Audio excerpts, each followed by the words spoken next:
Auzubillahiminash-shaytanir-rajim. Bismillahir-rahmanir-rahim. Assalamualaikum viewers. I am Noreen Khanam. Hope all of you are fine with grace of Allah Almighty. Our today's topic is Maslow's hierarchy of need, a theory of human motivation.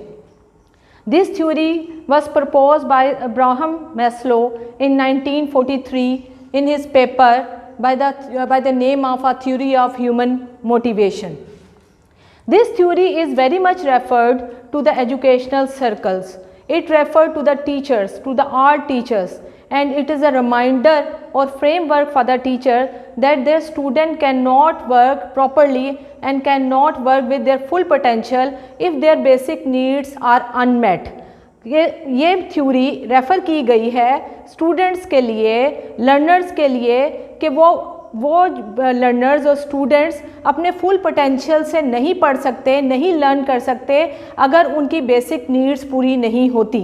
So this theory is very much referred to the educational circle. First of all, I want to define what is motivation. Motivation क्या है? A reason for acting or behavior in a particular way. एक reason है, एक वजह है कि एक particular way में कैसे चला जाए और कैसा behavior adopt किया जाए. It is a process of stimulation of people to action for accomplishing the goal.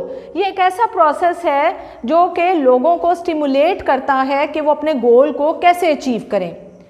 B.F. Skinner, according to the scholars definition, scholar ने जो डेफिनेशन बयान की हैं उनके मुताबिक B.F. स्किनर ने कहा motivation in school learners involving arousing persisting sustaining and directing desirable behaviour कि मोटिवेशन जो स्कूल लर्नर के लिए मोटिवेशन का फैक्टर होता है वो क्या है, उभारना, परसिस्ट करना, उसे सस्टेन करना, एक जगह पर रखना और उसके बाद डिज़ायरेबल और डायरेक्शन देना गोल को हासिल करने के लिए. This is called the motivation. And Woodworth ने कहा था it is a state of individual, ये एक इंसान की स्टेट है which disposes him to certain behaviour for seeking goal, जो कि किसी गोल को अचीव करने के लिए एक प्रॉपर स्टेट ऑफ माइंड है और एक डिज़ायर है जो कि गोल को अचीव करने के लिए इंसान कोशिश करता है. So this motivation basically drive from the word motive. ये मोटिव से निकला है. अ motive means needs, motive means desires, motive means wants, motive means drives. यानी मोटिव का मतलब ये है कि जो इंसान की ख्वाहिशात होती हैं, वांट्स होती हैं, डिज़ायर होती हैं और एक अंदर ड्राइव होती है आगे बढ़ने की, गोल को अचीव करने की, उसे कहते हैं मोटिव. तो मोटिवेशन कहाँ से निकला है? वर्ड मोटिव से. मैस्लो ने कहा कि each individual level of internal satisfaction that must be met in order for individual to complete their hierarchy. कि हर इंसान की इंटरनल सेटिस्फैक्शन का एक लेवल होता है और उस लेवल को अचीव करने के लिए इस हायरार्की जो उसने बयान की गई है, जो आगे मैं पढ़ाऊंगी, उसको स्टेप बाय स्टेप उसको फुलफिल करना मस्ट है. The goal is the Maslow theory is to attain the 5th level self actualisation. Maslow theory का गोल क्या था कि सेल्फ एक्चुअलाइजेशन हासिल की जाए. पिरामिड का and 5th level self actualisation कहलाता है कि इंसान अपनी वर्थ को पहचान जाए, उसकी अपनी इम्पोर्टेंस को पहचान जाए, जिसे इलामा इकबाल ने खुद ही कहा, खुद ही का तस्वर पेश किया और इंसान जान जाए कि वो दूसरों की मदद कैसे कर सकता है, उसकी क्या वर्थ है. Now I am going to discuss Maslow's hierarchy of needs. It is divided into 2 orders, lower order which is also called the external needs and higher order which is also called the internal needs. Lower order consists of physiological need and safety need. जो lower order है वो किस पे depend करता है? Physiological need पर और safety need पर. ये इंसान की तबई या मादी ज़रूरियात और उसकी सेफ्टी नीड्स पे डिपेंड करता है. और why it is called external? क्योंकि ये बाहर के फैक्टर पे डिपेंड करती है, बाहर के फैक्टर्स पे डिपेंड करती है. So it is called the external needs. Higher order internal need, it consists of social need, esteem need and self actualization. ये इसमें तीन चीज़ें आती हैं, social needs आती हैं, esteem needs आती हैं और self actualization. ये internal है, इंसान के self belief पर या mind पर depend करता है. We are going to discuss first of all the base of the hierarchy. The base क्या है? Physiological needs, जिसे तबई या मादी ज़रूरियात भी कहते हैं. You are looking at this. The base of the pyramid is very vast. यानी pyramid का जो base है वो बहुत बड़ा है, चौड़ा है, क्योंकि ये सबसे ज़्यादा इंसान की जो ज़रूरियात होती हैं वो फिजियोलॉजिकल होती हैं, मादी होती हैं. अब उसमें क्या चीज़ें आ जाती हैं? उसके सर्वाइवल, इसे कहते हैं सर्वाइवल नीड्स, यानी इसके बगैर इंसान ज़िंदा नहीं रह सकता. खाने के बगैर इंसान ज़िंदा नहीं रह सकता, पानी पीने के बगैर इंसान ज़िंदा नहीं रह सकता. उसे इंसान को शादी भी करवानी है, रिप्रोडक्शन भी करनी है, शेल्टर भी उसे चाहिए, वार्मथ भी चाहिए. So this is called the physiological needs. ये every human and every person must fulfil first of all his physiological needs. Then the second step is safety needs. Safety needs means health. First of all it comes health. यानी safety में क्या आता है कि इंसान तगोदो करता है, कोशिश करता है अपनी हेल्थ को अच्छी करने के लिए, by good food, by taking good food, by doing exercise and by taking vaccination and by taking so many steps वो अपनी हेल्थ को अच्छा रखता है. शेल्टर, जो ज़माने की सख्तियां हैं उसको अपने आप को सेव करने के लिए उसे एक छत की ज़रूरत होती है, घर की ज़रूरत होती है. And third one is job security and this is also comes in safety. Job के लिए फाइनेंशियल फैक्टर, वो to save his future, to save his children future, उसके लिए उसे जॉब करनी भी ज़रूरी है. So this is called the safety need. Third step of the Maslow hierarchy is social need. Social need means the human is a social being. So social interaction रखना चाहता है. इंसान जो है वो कम्युनिटी का एक बंदा है, कम्युनिटी में रहना पसंद करता है और आपस में इंटरेक्शन रखता है, मेल जोल रखता है, और उसके लिए उसे फ्रेंडशिप रिक्वायर्ड है, उसके लिए उसे मोहब्बत रिक्वायर्ड है, दोस्ती, अफेक्शन, बिलोंगिंग्स. तो ये सारी चीज़ें सोशल नीड में आती हैं. Next step of the needs is esteem need. Esteem needs means need for recognition, यानी उसकी पहचान हो जाए, इंसान को कोई पहचानने लग जाए या उस पर्सन को पहचानने लग जाए तो उसे कहते हैं एस्टीम. यानी हर इंसान चाहता है कि मेरी हो, वाह वाह वाह वाह क्या बात की है, क्या क्या क्या इसने काम किया है, तो इसको कहते हैं esteem need. It the rewards, achievement, that all of these factor comes in the esteem.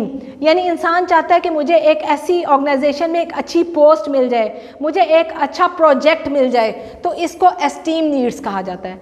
And the last of this Maslow hierarchy is self actualisation.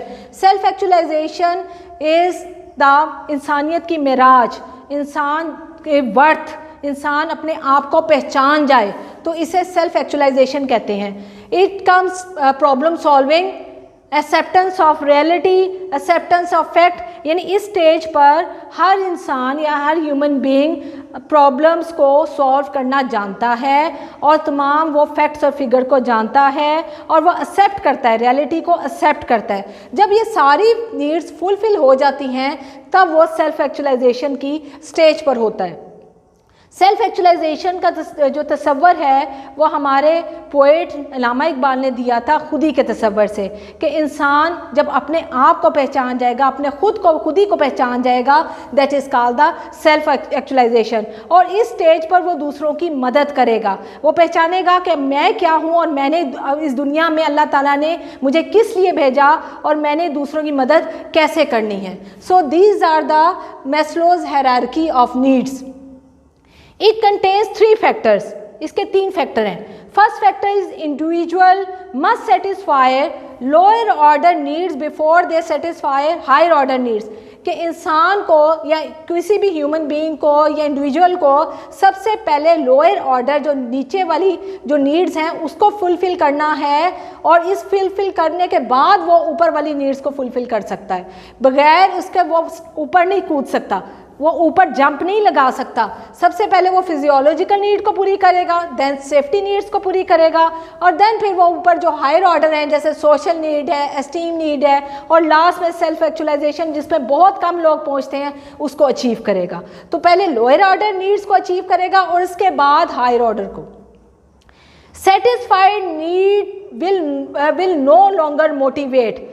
जब इंसान ने कोई चीज़ हासिल कर ली, कोई भी चीज़, जैसे फिजियोलॉजिकल नीड, इंसान ने, वो भूखा भी नहीं है, वो प्यासा भी नहीं है, उसके पास मकान भी है, उसके पास जॉब भी है, ठीक है, ये दोनों फिजियोलॉजिकल नीड और सेफ्टी नीड उसकी पूरी हो रही हैं, तो इसकी इम्पॉर्टेंस उसकी नज़र में ख़त्म हो जाएगी। ये मोटिवेशन का फैक्टर उसके लिए नहीं रहेगा। ये फिजियोलॉजिकल नीड अगर हम उसे कहें खाना ले लो या पानी ले लो या तुम्हारे लिए घर बना कर देते हैं, तुम्हारे लिए जॉब देते हैं, तो वो कहेगा मेरे पास तो सारा कुछ है, मेरे पास इसकी ज़रूरत ही नहीं है। तो उसके लिए ये मोटिवेशन नहीं रहेगी। जो चीज़ उसने हासिल कर ली उसकी मोटिवेशन उसकी ज़ीरो हो जाएगी। Motivating a person depend upon knowing at what level that person on hierarchy.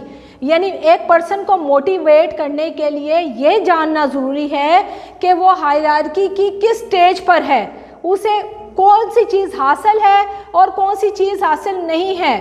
For example, अगर इंसान के पास फिजियोलॉजिकल नीड हैं, यानी वो उसके पास खुराक भी है, खाना भी है, लेकिन उसके पास घर नहीं है या उसके पास हेल्थ नहीं है, तो उसके लिए उसकी मोटिवेशन फैक्टर क्या है? हेल्थ है। ये उसकी मोटिवेशन फैक्टर क्या है? जॉब है। तो इसके लिए इंसान का ये जानना ज़रूरी है कि दूसरे इंसान का मोटिवेशन लेवल क्या है, यानी उसको क्या चाहिए। इसी तरह अगर टीचर ने अपने स्टूडेंट को मोटिवेट करना है, if a teacher want to motivate his student, तो सबसे पहले उस स्टूडेंट का मोटिवेशनल फैक्टर जानना ज़रूरी है, उसकी नीड्स पहचानना ज़रूरी है कि उसकी नीड क्या है।